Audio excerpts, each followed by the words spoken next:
మత్తయి సువార్త 4వ అధ్యాయం.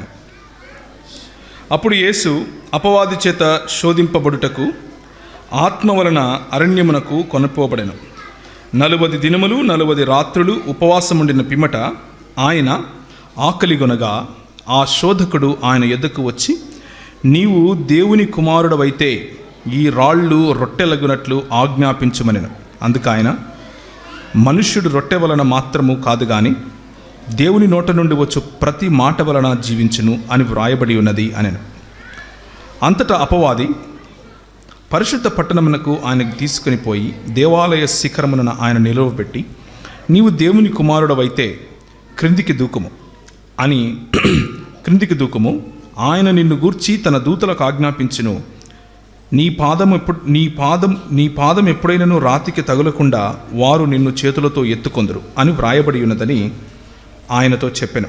అందుకు యేసు, ప్రభువైన నీ దేవుని నీవు శోధింపవలదని మరి ఒక చోట వ్రాయబడి ఉన్నదని వారితో చెప్పెను. మరలా అపవాది మిగుల ఎత్తైన ఒక కొండ మీదికి ఆయనను తోడుకొని పోయి ఈ లోక రాజ్యములన్నిటినీ వాటి మహిమను ఆయనకు చూపించి, నీవు సాగిలపడి నాకు నమస్కారం చేసిన ఎడల వీటన్నిటినీ నీకిచ్చదనని ఆయనతో చెప్పగా, యేసు వాడితో, సాతానా, పొమ్ము, ప్రభువైన నీ దేవునికి మ్రొక్కి ఆయనను మాత్రము సేవింపవలెను అని వ్రాయబడి ఉన్నదని. అంతటా అపవాది ఆయనను విడిచిపోగా, ఇదిగో దేవదూతలు వచ్చి ఆయనకు పరిచర్య చేసిరి. తలలు వంచుకుంటే ప్రార్థన చేసుకుందాం. ప్రభువా, నీకు స్తోత్రం నాయన. ఈరోజు వాక్యంలో నుండి మేము నేర్చుకోబోయే విషయాలను ప్రభువా మరి మాకు నేర్పించాలని మేము హృదయంలో ఉన్నటువంటి మాటలను వాటిని మాత్రమే మాకు నేర్పించండి. మీ కుమారుడు మా ప్రభు అయినటువంటి యేసుక్రీస్తు మాకు మాదిరిగా, మాకు ఆయన మా జీవితాలకు ప్రభువా మేము జీవించాల్సినటువంటి పద్ధతికి ఒక సూచనగా అలాగే మాదిరిగా ఉంటూ ఉన్నందుకు ప్రభువా మీ పాదాల సన్నిధికి వచ్చి మిమ్మల్ని కొనియాడుతున్నాం, మిమ్మల్ని ఘనపరుస్తున్నాం. మీ వ్యక్తిత్వం, మీరు జీవించిన జీవన శైలి ప్రభువా మాకు ఈనాటికి ఒక మంచి ఆదర్శప్రాయమైన జీవన శైలిని ప్రభువా మేము కలిగి ఉండటానికి మీరు మాకు ఇచ్చినటువంటి ఈ ఉదాహరణను బట్టి వందనాలు. అలాంటి జీవితాన్ని మేము జీవించడానికి సహాయం దయచేయమని యేసుక్రీస్తు వారి శ్రేష్టమైన నామంలో అడిగి వేడుకుంటున్నాం తండ్రి, ఆమెన్.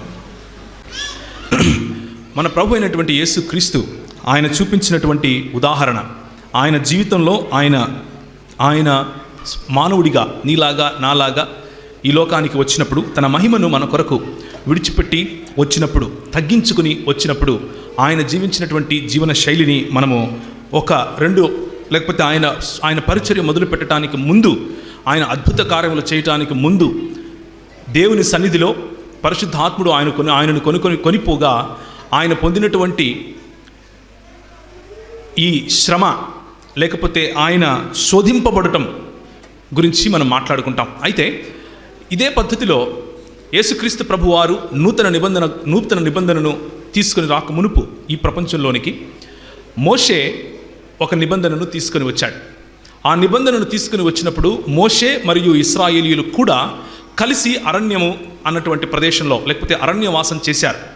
ఆ అరణ్యవాసం చేసినప్పుడు మోషే మరియు ఇశ్రాయేలీయుల యొక్క అనుభవాలు ఎలా ఉన్నాయి, యేసు ప్రభువు ఈ 3 ప్రశ్నలలో 40 దినాల అరణ్యవాసంలో ఆయన గెలిచినటువంటి ఆ జీవితం ఎలా ఉంది అన్న కాంట్రాస్ట్, వాటి రెండిటి మధ్య భేదాలు చూసి మనం ఈరోజు నేర్చుకునే పని చేస్తాం. ఆయన యొక్క గొప్పతనాన్ని చాటే ప్రయత్నం చేస్తాం. యేసుక్రీస్తు ప్రభు వారు తీసుకొచ్చినటువంటి ఈ పరిచర్య మరి గడిచిపోయినటువంటి మోషే పరిచర్య కంటే ఎంతో గొప్పదని పౌలు భక్తుడు అలాగే హెబ్రీయులకు రాసినటువంటి పత్రిక కూడా చెబుతా ఉంది. అది కేవలము ముఖము మాత్రమే మెరిసే పరిచర్య అయితే, ఇది జీవితాలను తేజోమయం చేసే పరిచర్యగా హెబ్రీయుల గ్రంథకర్త చెప్పాడు. ఆ మాటలను గుర్తు చేసుకుంటూ మన ప్రభువుకు సమానులు ఎవరూ లేరు అన్న విషయాన్ని నేను మీకు గుర్తు చేస్తాను. మన ప్రభువును పోలిన వారు ఇంకెవరూ లేరు అన్న విషయాన్ని నేను మీకు గుర్తు చేస్తాను. మన ప్రభువు ఈ ప్రపంచంలో ఆయనకు సాటి అయినా మేటి అయినా ఎలాంటి పోలిక ఇంకెవరి దగ్గర లేదు అని చెప్పటానికి నేను ఈ పని చేసే ప్రయత్నం చేస్తాను. ద్వితీయోపదేశకాండము 1వ అధ్యాయము 19వ వచనం ఎవరైనా చదివి వినిపిస్తారా? ద్వితీయోపదేశకాండం 1వ అధ్యాయం 19వ వచనం. ఘోరమైన మహారణ్యములో నుండి వచ్చి అమోరీయులు మన్నెపు మార్గమున కాదేశు బర్నేయుకు చేరితిమి. ఈ మాటను నేను ఎందుకు మీతో చదివించాను అనంటే, ఈ అరణ్యము అనే అనుభవము ఘోరమైన అనుభవం. ఈ అరణ్యము అనేటటువంటి అనుభవం ఏదైతే ఉందో అది ఇశ్రాయేలీయులు కలిసికట్టుగా అనుభవించినటువంటి అనుభవం. ఈ అరణ్యము గుండా ప్రభువు ప్రతి ఒక్క విశ్వాసిని తీసుకుని వెళతాడు అన్నది మనకు కనిపించినటువంటి, అంటే బైబిల్ గ్రంథంలో వ్రాయించినటువంటి ప్రతి ఉదాహరణలోనూ ప్రతి భక్తుని జీవితంలోనూ మనం చూస్తాం. ఒకానొక సమయంలో అరణ్యము అనే అనుభవము ప్రతి జీవితంలోనూ వస్తుంది. అరణ్యము అనే అనుభవానికి, ఆ అనుభవం అంటే ఏమిటి అని అంటే ఒంటరితనము అనే అనుభవం, అందరి చేత విడిచిపెట్టబడినటువంటి అనుభవం, ఇక ఏ ఆధారము లేదు అన్నటువంటి అనుభవం, ఇప్పుడు నా పరిస్థితి ఏంటి అని ఆలోచించే అనుభవం. ఇలాంటి అనుభవాలు మనకు కూడా ఎదురవుతూ ఉంటాయి. అలాంటి పరిస్థితినే అరణ్య అనుభవం అని పిలుస్తారు. ఆ అరణ్యంలో దేవుడు అద్భుత కార్యాలు చేసి పిలిచినటువంటి ఈ ఇశ్రాయేలీయులు 10 అద్భుత కార్యాలు, 10 దేవతలుగా పిలువబడే వారిని ఛాలెంజ్ చేస్తూ, మీ బానిసత్వములో ఇక ఇశ్రాయేలీయులు బ్రతకరు అని చెప్పి వారిని పిలుచుకొని వచ్చినటువంటి దేవుడు. Let my people go so that they may celebrate, వారు ఉత్సవము జరిగించుకొనుటకు నా ప్రజలను పోనిమ్ము అని ఫరోతో చెప్పినప్పుడు, ఫరో హృదయం కఠినమైనప్పుడు దేవుడు ఫరో హృదయాన్ని కఠినపరిచాడు అన్నటువంటి మాట కూడా మనం చూస్తాం.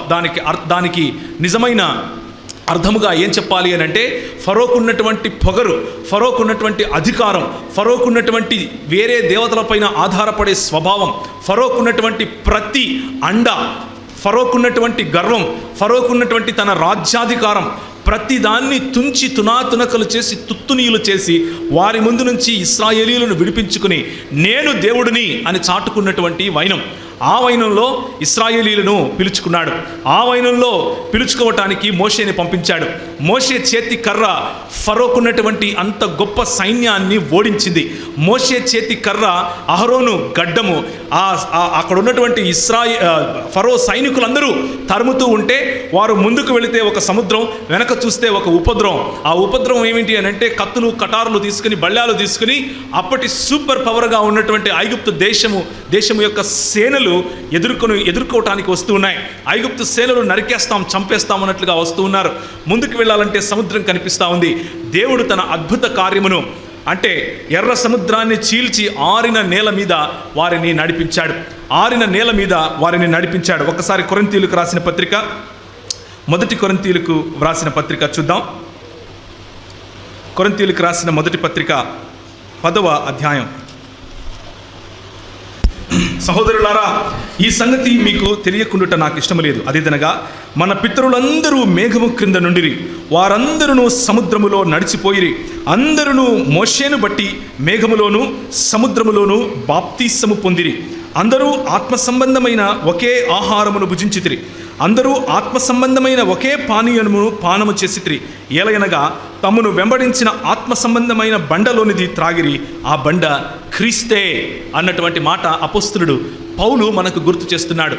ఏ బండ అయితే విడిపింపబడినటువంటి ఇశ్రాయేలీయుల దాహము తీర్చిందో, నిన్నటి సందేశాన్ని ఒకసారి మీరు గుర్తు తెచ్చుకుంటే, ప్రజలు దాహముగొని ఉన్నారు. దాహముగొని ఉన్న ప్రజలకు నీరు ఇవ్వటానికి సంఘముగా మనల్ని ప్రభు పిలిచాడు. సంఘము దేవుని శరీరమై ఉంది. ఈ సంఘం దేవుని శరీరమైనటువంటి ఈ సంఘానికి శిరస్సు క్రీస్తుగా ఉన్నాడు అన్న విషయాన్ని జ్ఞాపకం చేసుకుంటే, ఈ సాదృశ్యాన్ని ఆనాడే ఆయన పగటిలో మేఘస్తంభముగాను రాత్రిలో అగ్నిస్తంభముగాను వారికి నీళ్ళిచ్చే రాయిగాను ఈ ఇశ్రాయేలీయులను వెంబడిస్తూ వచ్చాడు. వెంబడిస్తూ వారి ఆకలిని తీర్చాడు, వారి దాహాన్ని తీర్చాడు. మోషే క్రింద అందరూ ఒకే మేఘము క్రింద బాప్తిస్మము పొందారు. మోషేతో పాటు అందరూ ఒకే సముద్రంలో బాప్తిస్మము పొందారు. పరిశుద్ధాత్మ దేవుని యొక్క ఆ నడిపింపును వారు చూశారు. ఆ పొందినటువంటి బాప్తిస్మము, ఆ పొందినటువంటి దేవుని యొక్క సన్నిధిని, ఆ అనుభవాన్ని మనకు గుర్తు చేస్తూ వస్తున్నాడు. ఒకే ఆహారాన్ని భుజించారు, ఒకే నీటిని త్రాగారు. అయితే వారిలో ఎక్కువ మంది దేవునికి ఇష్టలుగా ఉండకపోయిరి గనుక అరణ్యములో సంహరించబడిరి. వారు ఆశించిన ప్రకారము మనము చెడ్డవాటిని ఆశించకుండానట్లు ఈ సంగతులు మనకు దృష్టాంతముగా ఉన్నవి. అంటే జరిగిపోయిన వాటిని చూసి నేర్చుకోలేని సమాజం ఏదైనా ఉంటే ఆ సమాజము జరిగిపోయిన తప్పులనే తిరిగి చేస్తుంది అన్న విషయాన్ని గుర్తు చేయటం కోసం, మరి జరిగిపోయిన విషయాల్లో మీరు నేర్చుకోవాల్సినవి ఇవి అని నేర్పించటానికి, మీ పితరులు చేసిన తప్పులు ఇవి అని నేర్పించటానికి, మీ పితరులు ఇక్కడిక్కడ ఫలానా చోట దేవునికి విరోధముగా జీవించారు, దేవునికి విరోధముగా జీవించడం కారణంగా వారు బాప్తిసము పొందినప్పటికీ, వారు మోషే అనేటటువంటి నిబంధనలో ఉన్నప్పటికీ వారు తప్పిపోయారు, వారు నశించిపోయారు, వారు సంహరించబడ్డారు, సంపూర్ణ విశ్రాంతిలో ప్రవేశించలేకపోయారు అన్న విషయాన్ని జ్ఞాపకం చేయటం కోసం ఈరోజు మరి యేసుక్రీస్తు ప్రభు వారు పొందినటువంటి ఆ శోధన, యేసుక్రీస్తు ప్రభు వారు పొందినటువంటి శోధనను మన పితరులు అదే శోధనను పొందినప్పుడు ఎలా ప్రతిస్పందించారు, వారి ప్రతిస్పందనలో జయం కలిగిందా, వారికి జయం కలగలేదా అన్నటువంటి విషయాన్ని మనం ఈరోజు చూసే ప్రయత్నం చేస్తాం. తద్వారా మన ప్రభు అయిన యేసుక్రీస్తుకు ఉన్నటువంటి గొప్పతనం, మన ప్రభు అయిన యేసుక్రీస్తు ఆయన ఏ విధంగా ఈ లోకంలో ఉన్నటువంటి లోకాధికారిని గెలిచి మనకు మరణమా ముల్లెక్కడా అని ప్రశ్నించి మీరు జయించిన వారి కంటే అధికులై ఉన్నారు అని మనల్ని అభిషేకించినటువంటి వైనాన్ని జ్ఞాపకం చేసుకుంటాం. మరి మొదటి కొరింథీయులకు రాసిన పత్రిక 10వ అధ్యాయం 9 నుంచి కనుక చదివితే, మనము ప్రభువును శోధింపక ఇందుము, వారిలో కొందరు శోధించి సర్పముల వలన నశించిరి, మీరు సనుగకుడి, వారిలో కొందరు సణిగి సంహారకుని చేత నశించిరి, ఈ సంగతులు దృష్టాంతముగా వారికి సంభవించి యుగాంతమందున్న మనకు బుద్ధి కలుగుటకై వ్రాయబడిను అని ఉంది. These things are for us to learn. ఇవి మనకు బుద్ధి కలిగించడానికి వ్రాయించబడుతున్నాయి. మనకు ఇదంతా తెలుసుకున్న తర్వాత కూడా బుద్ధి కలగకుండా ఉంటే, మనం ఇంకా బుద్ధి తెచ్చుకోకుండా ఉంటే, మనము ఇలాంటి సువార్త, ఇలాంటి ఉజ్జీవ, ఇలాంటి సహవాస సభలు ఎన్నో చేస్తూనే ఉంటాం కానీ బుద్ధి తెచ్చుకునే, జరిగిపోయినటువంటి చరిత్ర నుంచి నేర్చుకునే స్వభావం మనలో ఉండాలి. సంఘము ఇలాంటి కష్టకాలము గుండా వెళ్ళినప్పుడు, అరణ్యము అన్నటువంటి అనుభవం గుండా వెళ్ళినప్పుడు నేర్చుకోవలసినటువంటి విషయాలను నేర్చుకోవాలి. అగ్నిలో పుటము వేసి మేలిమి బంగారములాగా తీసినట్లుగా ప్రభువు మనము ఎంత శోధననైతే అనుభవించగలమో, ఎంత శోధననైతే మనము సహించగలమో అంతే శోధనను మన జీవితాలలో అలౌ చేస్తారు, అనుమతిస్తాడు. అనుమతించిన తరువాత ఆ పరీక్షలో మనం నెక్కగలిగితే దేవుడు శోధించువాడు కాదు, కానీ దేవుడు పరీక్ష పెట్టువాడు. దేవుడు ఎన్నటికీ ఎవరిని శోధింపడు. శోధకుడు ఒకడే, శోధకుడు సాతాను. కానీ దేవుడు పరీక్షిస్తాడు.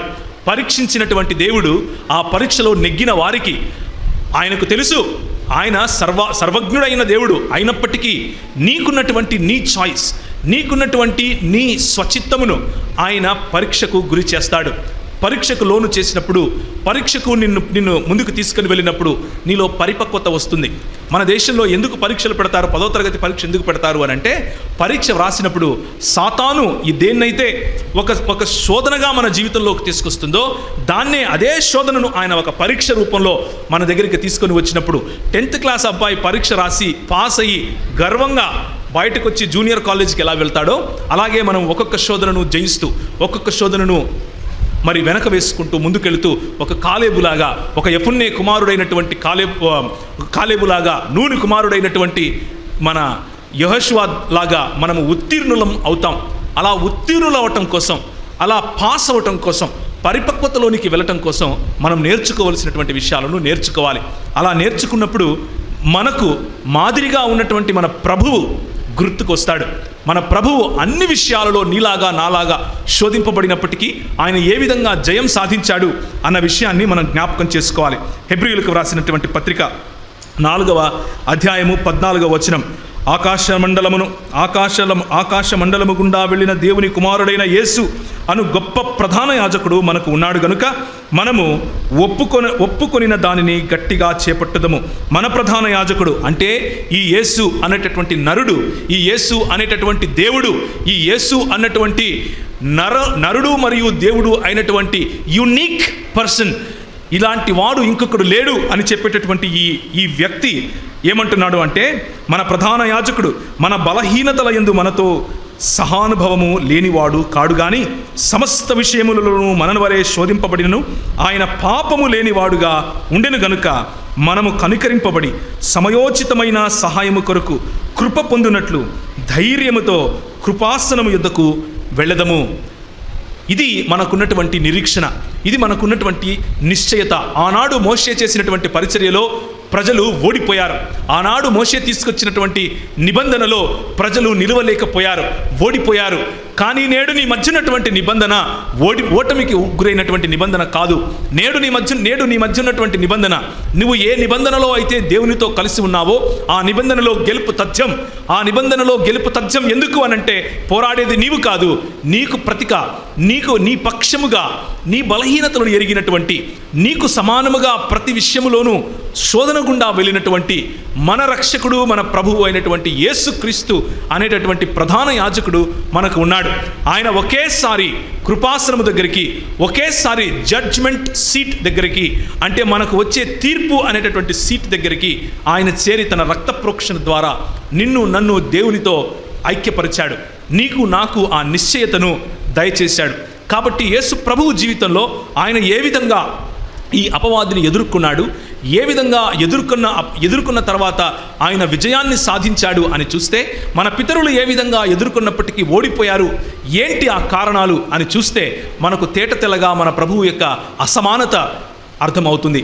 నీకుంటే సమానుడు, నీతో నీలాంటి దేవుడు ఎవరైనా ఉన్నాడా అని అనటానికి సాధ్యపడుతుంది.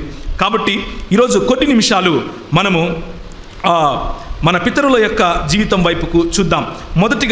మొదటి శోధన. ఆ శోధకుడు ఆయన యొద్దకు వచ్చి, నీవు దేవుని కుమారుడివైతే ఈ రాళ్లను రొట్టెలుగునట్లు ఆజ్ఞాపించుమనెను.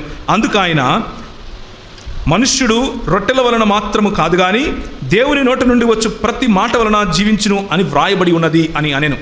మొట్టమొదటిగా మనం అర్థం చేసుకోవాల్సిన విషయం ఏమిటి అనంటే, శోధకుడు ఏదో కొత్త విషయాలు తీసుకొని వచ్చి చూపడు. శోధకుడు దేవుని వాక్యంలో నుంచే మాట్లాడతాడు. నీకు వాక్యం తెలుసు అనంటే, సాతాను చేసేది ఏంటి అనంటే, వీడికి వాక్యం తెలుసు, వీడిని వాక్యంతోనే పడేద్దాం అంటాడు, వాక్యంతోనే పడేస్తాడు. చాలామంది యవనులు, చాలామంది సేవకులు కూడా ఈ రోజుల్లో వాక్యము అన్నటువంటి ఈ నిర్మలమైనటువంటి కేవలము పాల వంటి ఈ వాక్యాన్ని అర్థం చేసుకోవటానికి, దాని యొక్క పరిధిని, దాని యొక్క కాంటెక్స్ట్ అంటే దాని యొక్క సందర్భాన్ని అర్థం చేసుకోకుండా కేవలము పైపైన మాటలు చూసుకుని తప్పుదోవ పట్టే అవకాశం కూడా ఈరోజు మనకు చాలా కనిపిస్తూ ఉంది. చాలామంది మైకులు పట్టుకుని క్రైస్తవ సంఘాన్ని గొర్రెలను ఏ విధంగా అయితే తోడేళ్లు చీల్చుకుని వెళ్ళిపోతాయో ఆ విధంగా సంఘము లోపల, సంఘము బయట ఈ వాక్యాన్నే వాడి మరీ మనల్ని శోధనకు గురి చేస్తూ ఉన్నారు. ఆ శోధనను ఎదుర్కోవాలి అని అంటే మన ప్రభు అయిన యేసుక్రీస్తు ఇచ్చినటువంటి ఈ ఫార్ములా జ్ఞాపకం చేసుకోవాలి. ఏంటి అనంటే, వాడు వాక్యముతో మాట్లాడితే ఈయన వాక్యముతోనే తిరిగి సమాధానం చెప్పాడు. ఆడు వాక్యముతో మాట్లాడితే ఈయన వాక్యముతోనే సమాధానం చెప్పాడు. 3 సార్లు అదే చేశాడు. వాక్యము ఇచ్చట కొంత అచ్చట కొంత వస్తుంది. వాటిని క్రోడీకరించుకొని సమగ్రమైనటువంటి దృక్పథం, సమగ్రమైనటువంటి ఒక దేవుని జ్ఞానము అన్నది సంపాదించుకోవటం నీ బాధ్యత, నా బాధ్యత, సంఘముగా మన బాధ్యత, సంఘ నాయకుల యొక్క బాధ్యత అన్న విషయాన్ని మనం ఈరోజు గుర్తు చేసుకోవాలి. ఇక్కడ మొదటిగా వచ్చినటువంటి శోధన ఏమిటి అనంటే, ఆహారం అనే శోధన. ఆహారం అనే శోధన ఎందుకు అనంటే, 40 దినాలు ఆయన ఉపవాసం చేసి ఆయన ఆకలి కొని ఉన్నాడు. నీలాగా నాలాగా బలహీనుడై ఉన్నాడు. దేవుడేంటి, బలహీనుడు అవటం ఏంటి అన్నటువంటి ప్రశ్న కొంతమంది క్రైస్తవేతర సోదరులకు కూడా వస్తూ ఉంటుంది. కొంతమంది క్రైస్తవులకు కూడా ఇది వస్తూ ఉండొచ్చు. అయితే దేవుడు ఏంటి, ఆయనకు బలహీనత ఏంటి అని అడగటానికి ముందు యేసుక్రీస్తు 100% మనుష్యుడు అన్న విషయాన్ని జ్ఞాపకం చేసుకోవాలి. 100% దేవుడు అన్న విషయాన్ని జ్ఞాపకం చేసుకోవాలి. ఆయనలో ఉన్న దేవత్వము ఎంత 100% దేవత్వమో, ఆయనలో ఉన్నటువంటి మనుష్యత్వము కూడా 100% మనుష్యత్వము అని అంటారు. దీన్నే ఏమంటారు అనంటే, దైవ మానవుడు అన్నటువంటి థియోలాజికల్ పదము ఇక్కడ వాడవలసి ఉంటుంది. ఈ దేవుడు తన దేవత్వమును ఉన్నట్లుగా మనకు చూపిస్తే, ఆయన చూసి మనం బ్రతికి ఉండలేము కాబట్టి, చచ్చిపోతాం కాబట్టి, ఆయన తన మహిమను తగ్గించుకొని మనకు ఎంతగా అర్థం అవుతుందో, మనము ఎంతగా అవగాహన తీసుకోగలమో అంత అవగాహనలోనికి వచ్చి, రక్తమాంసములు నువ్వు నేను ఎలా కలిగి ఉన్నామో అలా ఆయన కూడా తీసుకుని నీలాగా నాలాగా శోధనకు గురి అయ్యాడు. అయితే తేడా ఏమిటి అనంటే, నీవు నేను శోధనకు గురి అయితే పడతాం, ఈయన శోధనకు గురి అయితే శోధకుడిని జయిస్తాడు. మన ప్రభు అయిన యేసుక్రీస్తుకు ఉన్నటువంటి శక్తి అది. కాబట్టి ఈయనకున్నటువంటి ఈ బలహీనత, ఆహారం అన్నటువంటి బలహీనత జయించాలి. కాబట్టి పరిశుద్ధాత్మ దేవుడు ఈయనను, ఈ శోధకుడు వస్తాడు, శోధకుడు శోధిస్తాడు, ఆ స్థలము అరణ్యములోనికి నేను తీసుకుని వెళ్ళాలి అని పరిశుద్ధాత్మ దేవుడు ఆయనను తీసుకుని వెళ్ళాడు. ఈ శోధన, ఈ అరణ్యము అనేటటువంటి అనుభవం ఒకవేళ నీ జీవితంలో ఇప్పుడు గడుస్తూ ఉందేమో, ఆహారము అన్నటువంటి కొరత, లేకపోతే నీకు కావలసినటువంటి వనరులలో ఉన్నటువంటి కొరత ఒకవేళ నీ జీవితంలో ఇప్పుడు ఉందేమో, అలాంటి కొరతను తీసుకుని వచ్చి ఇదేం దేవుడురా, ఈ దేవుడి దగ్గరికి పోయినావు నువ్వు అని నిన్ను అపవాది శంకించే విధంగా శోధిస్తూ ఉన్నాడేమో. ఒక్కసారి ఆగి నీ జీవితంలో జరిగే విషయాలను పాతకాలంలో మన పితరులకు జరిగినటువంటి విషయాలతో పోల్చి చూసుకునే ప్రయత్నం చేద్దాం. సంఖ్యాకాండము 11వ అధ్యాయము. సంఖ్యాకాండము 11వ అధ్యాయము. వారి మధ్యనున్న మిశ్రిత జనము 4వ వచనము. వారి మధ్యనున్న మిశ్రిత జనము మాంసాపేక్ష అధికముగా కనపరచగా ఇశ్రాయేలీయులను మరలా ఏడ్చి, మాకెవరు మాంసం పెట్టెదరు? ఐగుప్తులో మేము ఉచితముగా తినిన చేపలను, కీరకాయలను, దోసకాయలను, కూరాకులను, ఉల్లిపాయలను, తెల్లగడ్డలను జ్ఞాపకమునకు వచ్చుచున్నవి. ఇప్పుడు మా ప్రాణము సొమసిలను, మా మన్నా కాక మా కన్నుల ఎదుట మరేమీ లేదని చెప్పుకునిరి. ఆ మన్నా కొత్తిమీర గింజవలే ఉండెను, చూపునకు అది బోళము వలె ఉండెను. జనులు చిరుగుచు దానిని కూర్చుకొని తిరుగుట విసిరి లేక రోట దంచి పెనము మీద కాల్చి రొట్టెలు చేసిరి. దాని రుచి క్రొత్త నూనె రుచి వలె ఉండెను. ఇది సమస్య. ఏంటి అనంటే, మిశ్రిత జనము అంటే ఐగుప్తు దేశంలో ఇశ్రాయేలీయులను పిలిస్తే ఈ ఇశ్రాయేలీయులు ఏం చేశారు అనంటే, ఐగుప్తు దేశం నుంచి కొంతమందిని తోడుకొచ్చుకున్నారు. ఒరే నాయన, నిన్ను నేను పిలిచానురా, నీవు నా కోసం ప్రత్యేకించబడ్డావు, నిన్ను నేను ఒక సంఘముగా, ఎక్లీసియాగా చేస్తున్నాను అని అంటే కొంతమంది కాళ్ళు అటు ఒకటి ఇటు ఒకటి ఉంటాయి. ఒక పక్క లోకంలోనూ ఒక పక్క సంఘములోనూ ఉంటాయి. అంటే దృక్పథ రీత్యా మనము ఇంకా సంపూర్ణంగా ఒక ఓడలోనికి రాని వారముగా ఉంటాం. కాబట్టి మిశ్రిత జనాన్ని కూడా వీళ్ళు పోగేసుకొని తెచ్చుకున్నారు. ఈ మిశ్రిత జనము ఏం చేస్తున్నారు అనంటే, వీళ్ళలో మొదటి శోధన మొదలు పెడుతున్నారు. ఏంటా శోధన? ఆహారము అనే శోధన. ఆహారము అనే శోధన. వీళ్ళకంట దోసకాయలు, కీరకాయలు, తెల్లగడ్డలు, ఉల్లిపాయలు, మాంసము ఇదంతా ఉచితంగా వచ్చిందంట. ఎక్కడ? ఫరో దగ్గర ఉచితంగా వచ్చిందా? కొరడాలు పట్టుకొని తన్నుతే వచ్చింది. 400 సంవత్సరాలు బానిస బతుకుతే వచ్చింది. వాళ్ళు ఉండటానికి పెద్ద పెద్ద మహళ్ళు కట్టమని, వాళ్ళు చచ్చిపోతే బూడ్చిపెట్టడానికి పెద్ద పెద్ద పిరమిడ్లు కట్టడానికి వీళ్ళ బ్రతుకులు వాడుకున్నారు. వీరిని బానిసలుగా చేసి పీడించారు, హింసించారు. ఆ కొరడాలు గుర్తు రావట్లేదు, వాళ్ళు పెట్టినటువంటి హింసలు గుర్తు రావట్లేదు, వీళ్లకు డబల్ పని పెట్టండి అన్నటువంటి మాటలు గుర్తు రావట్లేదు. ఏం గుర్తొస్తుంది? ఉల్లిపాయ గుర్తొస్తుంది, తెల్లగడ్డలు గుర్తొస్తున్నాయి, చేపలు గుర్తొస్తున్నాయి, మాంసం గుర్తొస్తుంది, అల్లం వెల్లుల్లి గుర్తొస్తున్నాయి వీళ్ళకి. ఇదే క్రైస్తవుల ఈనాటికి ఇదే సమస్య. దేవుడు ఇచ్చిన దాన్ని మరిచి ఇంకా కావాలి, ఇంకా కావాలి, ఇంకా కావాలి అన్నటువంటి మిశ్రిత జన సమూహంలో ఉన్న ఆలోచనలు మనలో ఉంటాయి. మన ప్రభువు ఈ ఆహారము అనేటటువంటి ఈ చిన్న శోధనను ఆయన జయించాడు. కానీ మన పితరులు ఆ శోధనలో పడ్డారు. ఆ శోధనలో పడటం ద్వారా వాళ్ళు చేయాల్సిందల్లా ఏమీ లేదు. వాళ్ళకంట చెప్పులు అరిగిపోలేదంట. వాళ్ళకంట ఆ 40 సంవత్సరాలు వాళ్ళు నడుస్తూ ఉన్నప్పుడు చెప్పులు అరిగిపోలేదు, వారు వేసుకున్న బట్టలు చిరగలేదు. అంటే ఎలాంటి వనరులు దేవుడు ఇచ్చి ఉంటాడంటారు? ఎంత సంరక్షణ వాళ్ళకి ఇచ్చి ఉంటాడంటారు? అవన్నీ గుర్తు రావట్లేదు. ఏం గుర్తొస్తున్నాయి? మాంసం లేదు, దోసలు లేవు, కీరకాయలు లేవు, దోసకాయలు లేవు. ఇదే ఉదయం మనం మాట్లాడుకుంటున్నట్లుగా గింజలకు ఆశపడే స్వభావం. మనము ఇంకా గింజలకు ఆశపడే స్వభావంలోనే ఉంటాం. ఎలా అయిపోయినామంటే ఈ రోజుల్లో క్రైస్తవ సమాజము, యేసు ప్రభువును నమ్ముకుంటే నాకు ఏదో వస్తుంది, నాకు ఏదో ఆయన ఇస్తాడు, ఆయన ఎంత ఇచ్చినా ఇంకా కావాలా, ఇంకా కావాలా అని ఆశీర్వాదములు ఇచ్చేవాడి కంటే కూడా ఆశీర్వాదాన్ని ఎక్కువగా కోరుకుంటాం. ఆశీర్వాదములు ఇచ్చేవాడి సన్నిధి ఉంది, ఆ బండ వాళ్ళ దగ్గర ఉంది, కావలసినప్పుడు నీళ్లు ఇస్తున్నాడు. ఆశీర్వాదములు ఇచ్చేవాడి సన్నిధి వారి దగ్గర ఉంది, కావలసినప్పుడు సముద్రాన్ని సైతము 2 పాయలుగా చీలుస్తున్నాడు. కానీ వాళ్ళకేం కావాలి? దోసకాయలు, కీరకాయలు, తెల్లగడ్డలు, ఉల్లిపాయలు కావాలి. ప్రభువు ఈ ఆహారం అనే బలహీనతను, ఈ ఆహారం లేకపోతే భౌతికంగా నాకు కావలసినటువంటి నా అవసరతలు అన్నటువంటి బలహీనతను జయించడానికి వీళ్ళు జయిస్తారేమో, వీళ్ళు జయిస్తే బాగుంటుంది, నా సంఘము జయిస్తే బాగుంటుంది అని వారి స్వేచ్ఛకు వారిని విడిచిపెడితే వారేమంటున్నారు చూడండి.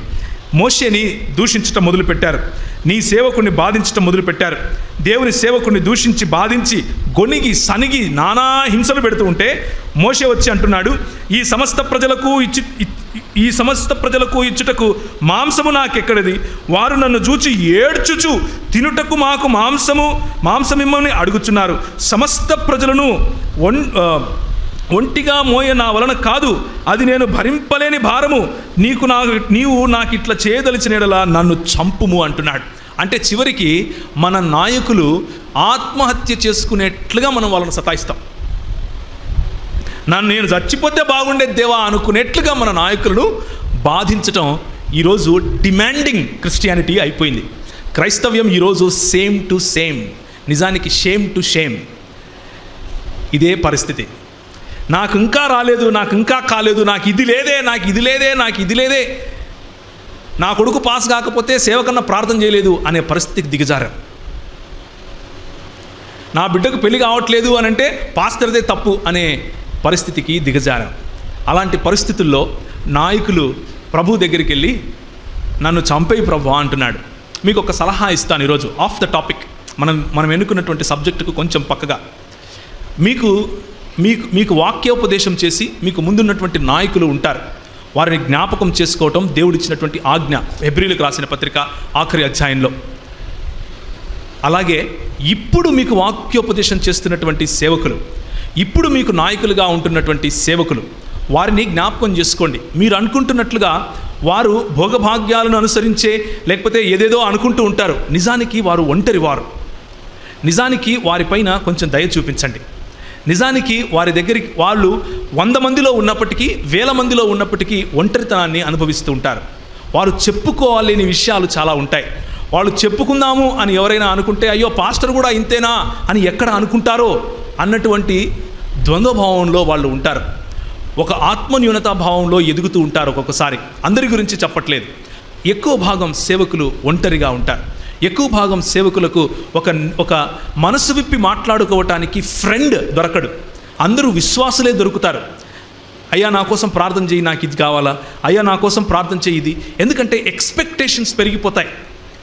ఆయన కూడా మనిషి అని మర్చిపోతారు. ఎక్స్పెక్టేషన్స్ ఎంత పెరిగిపోతాయి అని అంటే ఆయన నడిచేస్తే ఇంకా దేవుడే వచ్చాడు అన్నట్లుగా వీళ్ళు ఫీల్ అయిపోయి ఆయన మీద ప్రెషర్ పెట్టి ఆయన ఇంకా కృంగిపోయే విధంగా చేస్తూ ఉంటారు. నేను మీకు ఇచ్చే సలహా ఏంటి అని అంటే మీ సేవకుడిని అలా బాధ పెట్టకండి. మీ సేవకుడికి ఆయన ప్రార్థనలు మీకెంత అవసరమో మీ ప్రార్థనలు ఆయనకు అంతే అవసరం. ఆయన సహవాసం మీకెంత అవసరమో మీ సహవాసం ఆయనకు అంతే అవసరం. ఆయనకు తోడుగా నిలబడాల్సిన పని మీది. ఆయనను ప్రోత్సహించాల్సిన పని మీది. ఆయనను ఎంతసేపు డిమాండింగ్ క్రిస్టియానిటీలో ఉంటూ ఆయనను తొక్కి పట్టకుండా వీలైనంత వరకు స్నేహం చేసే ప్రయత్నం చేయండి. ఒకవేళ మీరు వయసులో చిన్నవారు కాబట్టి స్నేహం చేయలేరు అని అనుకుంటే మీరు ఎవరైతే సమాన వయస్కులు ఉన్నారో వారు స్నేహం చేసే ప్రయత్నం చేయండి. సేవకులు లేకపోతే లోపలే ఉన్నటువంటి ఆ అగ్ని, లోపలే ఉన్నటువంటి ఆ ప్రెషర్, లోపలే ఉన్నటువంటి ఆ ఒత్తిడి చివరకు దేవుడి దగ్గరికి వచ్చి నేను చచ్చినా బాగుండు ప్రభువా అని అడిగే పరిస్థితికి వస్తుంది. దయచేసి జ్ఞాపకం చేసుకోండి. 1 నెల దినముల వరకు ఇది జరిగిన తర్వాత ప్రభువు ఈ మాట అంటున్నాడు. అప్పుడు యెహోవా మోషేతో ఇట్లనెను, ఇనులకు పెద్దలనియు అధిపతులనియు నీవెరిగిన ఇశ్రాయేలు పెద్దలలో నుండి 70 మంది మనుషులను నా యుద్ధకు పోగు చేసి ప్రత్యక్ష గుడారమునకు వారిని తోడుకొని రమ్ము. అక్కడ వారు నీతో కూడా నిలిచి ఉండవలెను. నేను దిగి అక్కడ నీతో మాట్లాడేదను, మరియు నీ మీద వచ్చిన ఆత్మలో పాలు వారి మీద ఉంచెదను. ఈ జనుల భారము నీవు ఒంటరిగా మోయకుండునట్లు వారు దానిలో ఒక పాలు నీతో కూడా భరింపవలెను. నీవు జనులను చూచి ఇట్లనుము, మిమ్మును మీరు రేపటికి పరిశుద్ధపరచుకొనుడి, మీరు మాంసము తిందురు. యెహోవా వినునట్లు ఏడ్చి మాకు ఎవరు మాంసము పెట్టుదురు? ఐగుప్తులో మాకు బాగా జరిగిందే అని మీరు చెప్పుకున్నారు కదా. యెహోవా మీకు మాంసం ఇచ్చును, మీరు తింటారు. 1 దినం కాదు, 2 దినాలు కాదు, 5 దినాలు కాదు, 10 దినాలు కాదు, 20 దినాలు కూడా కాదు, 1 నెల దినములు అనగా అది మీ నోట్లో పెడితే ముక్కులేకి వస్తుంది. ఏమంటాం చూడ అక్కడ, మీకు అసహ్యం పుడుతుంది. మీ నాసికా రంధ్రాల్లో నుండి వచ్చి మీకు అసహ్యము పుట్టినంత వరకు దానిని తిందురు. ఎలయనగా మీరు మీ మధ్యనున్న యెహోవాను నిర్లక్ష్యము చేసి ఆయన సన్నిధిని ఏడ్చి ఐగుప్తులో నుండి ఎందుకు వచ్చితిమి అని అనుకున్నారు. ఇది గొనుగుడు కార్యక్రమం, సనుగుడు కార్యక్రమం అంటారు కదా, దానికి వచ్చే పర్యవసానం. ఈ గొనుగుడు కార్యక్రమాలకు నాకు ఇది కావాలి, నాకు అది కావాలి, నాకు ఇది ఇయ్యలేదు, నాకు అది ఇయ్యలేదు, పక్కింటోనికి ఉందే నాకు లేదే, పక్కింటో వాడు కారు కొన్నాడు నా దగ్గర లేదే, వాడు ఇదే ఉంటుంది కొంతమందికి. ఏంటి, what are we trying to do? Compare చేసుకోవటం, పోల్చి చెప్పుకోవటం. తల్లిదండ్రులకు అదొక సంతోషం పిల్లలంటే, అది పర్వాలేదు. కానీ నీలో జరిగినటువంటి గొప్ప, నీకు ప్రభువు ఇచ్చినటువంటి ఆశీర్వాదం చెప్పడంలో ఇబ్బంది లేదు. కానీ అవతలి వాడికంటే నన్ను ఎక్కువగా ఆశీర్వదించాడు అని చెప్పుకోవటం, అవతలి వాడికంటే నేను గొప్ప అని చెప్పుకోవటం, అవతలి వ్యక్తి కంటే నేను మేలు అని చెప్పుకోవటం, తస్మాత్ జాగ్రత్త. ప్రభువు హెచ్చరిస్తున్నాడు. మీకు ఎంత ఆశీర్వాదం ఇస్తాను అని అంటే, మీరు ఆశీర్వాదం కావాలి, నాకు ఇది లేదు అంటున్నారు కదా. ఎంత ఇస్తానంటే నోట్లో పెట్టుకుంటే ముక్కులేకి వస్తుంది అంటున్నాడు. అది మన బ్రతుకు అవుతుంది. కానీ మన ప్రభు ఇదే ఆహారం అనేటటువంటి శోధన మన ప్రభు దగ్గరికి ఎవరు తీసుకొచ్చారు? మత్తయి సువార్త 4వ అధ్యాయంలో మనం చదివాం. శోధకుడు వచ్చి, నీవు దేవుని కుమారుడు అయితే ఈ రాళ్లను రొట్టెలగునట్లు ఆజ్ఞాపించమని ఆహారము అనే శోధనను తీసుకొని వచ్చాడు. ఆయన బలహీనుడిగా ఉన్నప్పుడు ఆహారము అనే శోధనను తీసుకొచ్చాడు. వీళ్లకు బలహీనులుగా ఉన్నారా? చెప్పులు అరగలేదు, బట్టలు జిరగలేదు, వీళ్ళు విత్తక్కర్లేదు, కోయక్కర్లేదు, వండుకోక్కర్లేదు. ఏం చేయాలి? అని నోరు తెరిచి పండుకుంటే పొద్దునికి మన్నా పడుతుంది. ఇది వీళ్ళ పరిస్థితి. వీళ్ళు ఏం చేశారంట? వీళ్ళు తినడం, తాగడం, ఆడుకోవడానికి లేయడం, ఇది వీళ్ళ పరిస్థితి. అంటే బాగా బలిసున్నారు అని అర్థం. అలాంటి సమయంలో వీళ్ళకి ఏం గుర్తొస్తుంది? కీరకాయలు, దోసకాయలు, ఉల్లిపాయలు, తెల్లగడ్డలు, మాంసము ఇస్తా. ఎంత ఇస్తానంటే నోట్లో పెట్టుకుంటే ముక్కులేకి వస్తుంది అని ప్రభు చెప్తున్నాడు. కానీ మన ప్రభు యొక్క ఉదాహరణ చూడండి. ఆయన బలహీనుడిగా ఉన్నాడు. 40 దినాలు ఆయన ఉపవాసంలో ఉన్నాడు. 40 దినాలు భోజన పానీయాలు లేకుండా మృగములతో ఉన్నాడు. మార్కు సువార్త ఒకసారి తీస్తారా? మార్కు సువార్త 1వ అధ్యాయము. వెంటనే పరిశుద్ధాత్మ ఆయనను అరణ్యములోనికి త్రోసుకొని పోయెను. 12వ వచనం. ఆయన సాతాను చేత శోధింపబడుచు అరణ్యములో 40 దినములు అడవి మృగములతో కూడా ఉండెను అని ఉంది. ఎవరితో ఉన్నాడు?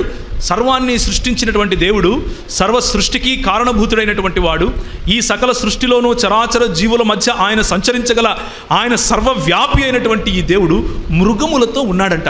అంటే కుక్కలతో, అక్కడ ఉన్నటువంటి అరణ్య మృగాలు, వాటితో ఉన్నాడు. ఎందుకు ఆయన అది ఎన్నుకున్నాడు? ఎందుకు ఈ అరణ్యవాసం ఆయన చేశాడు? నీకోసం, నా కోసం. నీవు నేను శోధింపబడి గెలవలేము, ఆయన శోధింపబడి గెలుస్తాడు. ఆయన యొక్క గెలుపులో మనము గెలిచిన వారికంటే అధికులం అవుతాం అన్న ఒకే ఒక్క కారణం చేత ఆయన దీన్ని ఎన్నుకున్నాడు. భోజనం లేకపోతే ఆహారం అన్నటువంటి ఈ శోధనను ఆయన జయించాడు. ఎలా జయించాడు? తిరిగి దేవుని వాక్యముతోనే తిప్పికొట్టాడు. మనుష్యుడు రొట్టెల వలన మాత్రము కాదు కానీ దేవుని నోట నుండి వచ్చు ప్రతి మాట వలన జీవించును అని తిరిగి సవాలు విసురుతున్నాడు. నీకేం తెలుసు? నువ్వు వచ్చి నా దగ్గరికి వాక్యం మాట్లాడుతున్నావు. నేనెవరో తెలుసా? ఆది యందు ఏ వాక్యం ఉండెనో, ఆది యందు ఏ వాక్యము దేవుని యొద్ద ఉండెనో, ఆది యందు ఏ వాక్యము దేవుడై ఉండెనో, ఆ వాక్యాన్ని నేను నా దగ్గరకు వచ్చి నా మాటలో చెప్తున్నావా? పోరా అన్నాడు. ప్రభు యోబును ఇలా విసిరేసి సాతాను ముందు టచ్ చేసి చూడు అన్నాడు. యోబు కష్టంలో కూడా ప్రభువుకు నమ్మకంగా నిలబడ్డాడు. ఈరోజు మన ముందున్నటువంటి సవాలు ఏమిటి అని అంటే, సంఘానికి నిన్ను దేవుడు ఇలా విసిరివేయగలడా? నిన్ను విసిరివేసి సాతానుతో ఛాలెంజ్ చేయగలడా? ఛాలెంజ్ చేస్తే నువ్వు నిలబడగలవా? బహుశా నేను ఈరోజు ఉన్నటువంటి పరిస్థితిలో నేను ఇంకా రెడీ కాదేమో, కానీ మనము, దేవుని సంఘము అనేటటువంటి మనము ఇప్పటికీ రెడీనే. అలా ఉండగలగాలి. ఎందుకు అనంటే, మనము ఇండివిజువల్గా వీక్ అవ్వచ్చు, వ్యక్తిగతంగా బలహీనులం అవ్వచ్చు, కానీ సామూహికంగా, సంఘపరంగా మనము సమిష్టిగా ఉంటే మనము బలవంతులం. ఆ బలము సాతానుడు, ఆ బలము నుండి మనల్ని వేరు చేయలేడు. కాబట్టి 1 నెల దినముల వరకు, అనగా అది మీ నాసికారంధ్రములలో నుండి వచ్చి మీకు అసహ్యము పుట్టు వరకు దానిని తిందురు అని చెప్పాడు. అదే జరిగింది. ఆ తర్వాత మోషే వాళ్ళ మధ్య కొన్ని పూరేళ్లను పడేస్తాడు. ఆ పూరేళ్ళన్నీ రాలుతాయి, పూరేళ్ళను తింటారు. తిన్న తర్వాత ఆ అరక్క చచ్చిపోతారు. తిన్నది అరక్క చచ్చిపోతారు. చూడండి, వాక్యము ఎంత స్పష్టంగా మనకు చెబుతా ఉందో. ఆశీర్వాదము మాత్రమే నాకు కావాలి, ఆశీర్వాదం ఇచ్చేవాడి కంటే నాకు ఆశీర్వాదమే ప్రాముఖ్యం అని అనుకుంటే ఆ ఆశీర్వాదము మనల్ని చంపుతుంది. ఆ ఆశీర్వాదము మనల్ని చివరికి నిర్వీర్యులుగా చేస్తుంది. ఆ ప్రాంతానికి హిబ్రోత్ హత్తావా అని పేరు పెట్టారు. చూడండి 34వ వచనం. మాంసాపేక్ష గల వారిని జనులు అక్కడ పాతిపెట్టినందున ఆ స్థలమునకు హిబ్రోతు హత్తావా అను పేరు పెట్టబడిన. హిబ్రోతు హత్తావా అంటే అర్థం ఏమిటంటే దురాశ గల వాళ్ళ సమాధులు అని. దురాశ గల వాళ్ళ సమాధులు. హిబ్రోత్ అనేటటువంటి ఈ అరణ్య అనుభవం, మన ప్రభువు అదే అనుభవం గుండా వెళ్ళాడు, నీకోసం నా కోసం. అదే అనుభవం గుండా వెళ్ళి మన పితరులు చచ్చినట్లుగా, మన పితరులు బలహీనతలో చచ్చిపోయినట్లుగా ఆయన అలా ఓడిపోకుండా మన కోసం గెలిచాడు. గెలిచి నూతన నిబంధనలోకి నిన్ను నన్ను ఆహ్వానిస్తున్నాడు. ఆనాడు మోషే దగ్గర మోషేతో వారు మేఘములో బాప్తిసం పొందారు, వారు నీటిలో బాప్తిసం పొందారు. ఆనాడు పరిశుద్ధాత్మ దేవుడు వారిని నడిపించాడు. నేడు మిమ్మల్ని పరిశుద్ధాత్మ దేవుడు స్వయంగా అగ్నిలోను బాప్తిసం ఇవ్వటానికి సిద్ధం. ఆయన బాప్తిసం ఇచ్చినప్పుడు, ఆయన యొక్క సర్వాంగ కవచమును ధరించుకున్నప్పుడు, ఆయన యొక్క యుద్ధ సైనికుడిగా యుద్ధ సన్నద్ధుడివై జీవించే సమయంలో నువ్వు తప్పక విజయాన్ని సాధిస్తావు. ఒకరోజు నువ్వు ఓడిపోవచ్చు, 2 రోజులు నువ్వు ఓడిపోవచ్చు, నీలో బలహీనత పాపం వైపుకు నిన్ను లాగొచ్చు.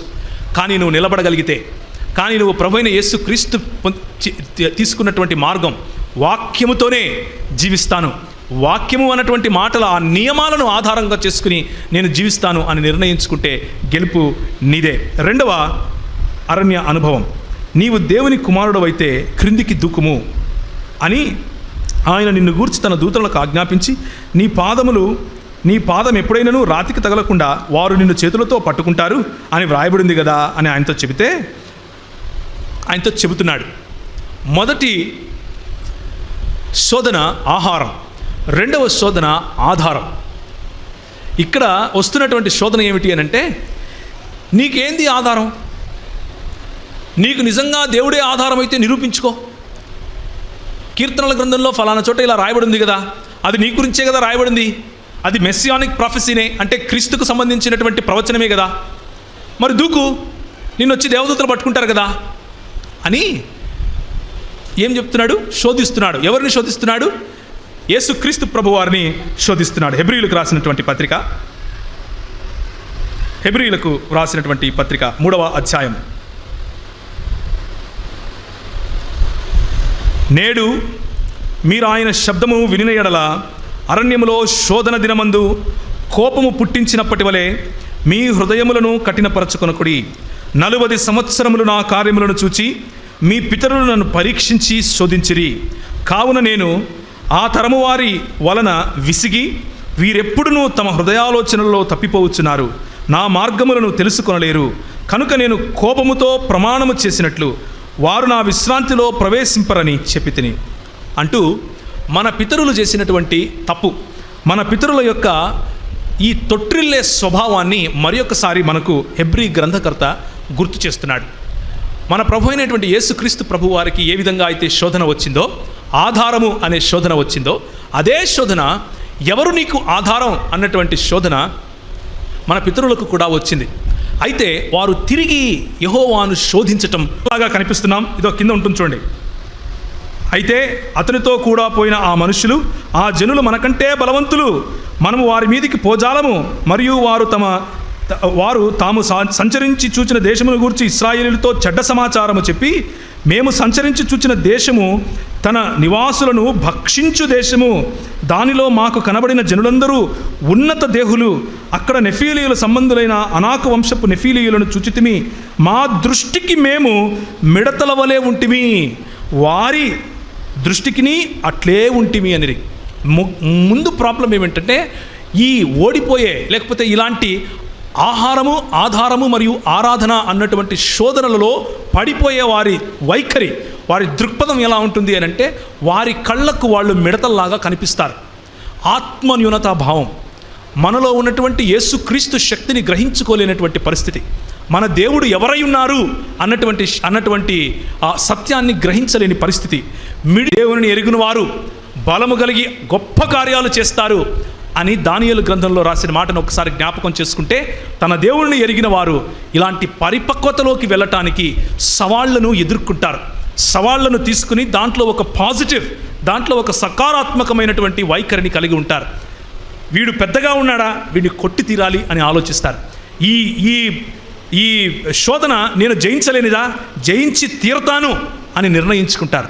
ఇది యెఫున్నె కుమారుడైనటువంటి కాలేబు చెప్పినటువంటి మాట.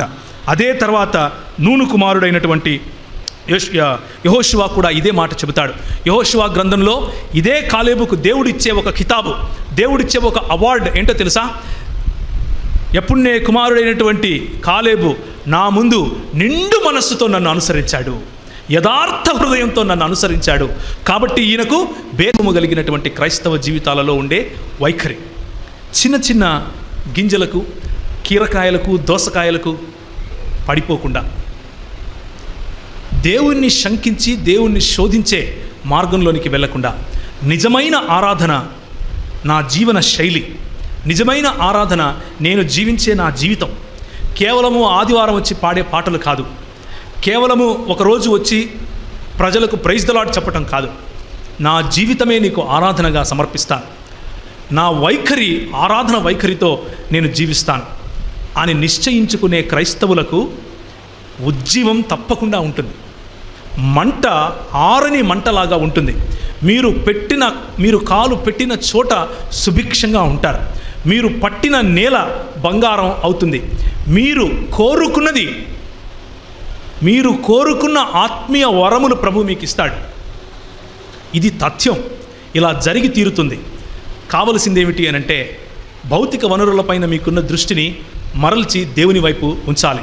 నా ఆధారం ఎవరు అన్నటువంటి శంక, అన్నటువంటి శోధనను జయించి యేసు ప్రభువును ఆధారంగా చేసుకోవాలి. నా ఆరాధన, నా జీవన శైలి, అది దేవునికి నేను సమర్పిస్తున్నాను అన్న నిబద్ధత కలిగినటువంటి జీవితం, సమర్పణ కలిగినటువంటి జీవితం మనం సమర్పించుకోగలిగితే సంఘము బాగుపడుతుంది.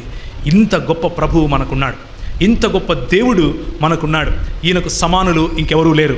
ఒకసారి మ్యూజిషియన్స్ వస్తే ఈ చిన్న పాట, చిన్న కోరస్, సమానులు ఎవరు ప్రభు అనే పాట మనం పాడుకొని ముగించుకుందాం. ప్రియమైన దేవుని సంఘమా, మీకు ఈ పాట వస్తే మన ప్రభు అయినటువంటి యేసు క్రీస్తును ఘనపరచటానికి, ఆయనను స్తుతించటానికి సమానులు ఎవరు ప్రభు అన్నటువంటి ఈ పాటను పాడి ప్రభువును స్తుతిద్దాం. ఎందుకు అనంటే, నువ్వు నేను ఓడిపోయే పరిస్థితిలో ఉన్నప్పుడు ఆయన నీలాగా నాలాగా సమస్తమైనటువంటి శోధన గుండా వెళ్ళినప్పటికీ, మనలాగా బలహీనతలలోకి వెళ్ళినప్పటికీ ఆయన పాపము చేయలేదు. కానీ సమస్త విషయములలో మనవలే శోధింపబడినను ఆయనను పాపము లేనివాడిగా ఉండెను అని దేవుని వాక్యం చెబుతా ఉంది.